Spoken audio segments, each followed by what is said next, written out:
আসসালামু আলাইকুম। কেন জানি না সারাটা দিন আমার কাটতেই চায় না। যদিও বাবুকে নিয়ে আমি টাইম পাই না, তারপরেও মনের মধ্যে সবসময়ই আপনাদের ভাইয়ার জন্য আমার খারাপ লাগে। আমার মনে হয় যে সে আসলে অন্যরকম একটা সুন্দরভাবে দিনগুলো কাটানো যায়। এত দ্রুত দিনগুলো চলে যায়, শুধু অপেক্ষায় থাকি যে কবে ছুটি তখন আবার একসাথে থাকবো, আবার একসাথে বাবু একটু সময় পাবে।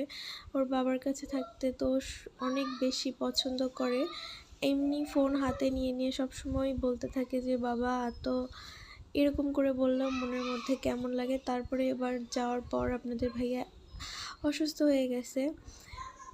সবাই দোয়া করবেন খুব তাড়াতাড়ি যেন সুস্থ হয়ে যায়। এইগুলা নিয়ে সবসময় মনের মধ্যে চিন্তা থেকে ভাবছিলাম যে এখন আপনাদের জন্য ব্লগ ভিডিও, তারপরে হচ্ছে স্কিন কেয়ার ভিডিওগুলো নিয়মিত করব, কিন্তু কোনো না কোনোভাবে সেটা হয়ে ওঠে না। একে তো বাবু সারাদিন প্রচুর জ্বালায়, তারপরেও হচ্ছে এরকম একটা সময় একটু ভাল লাগতেছে না। যাই হোক, সবসময় চিন্তা হয়।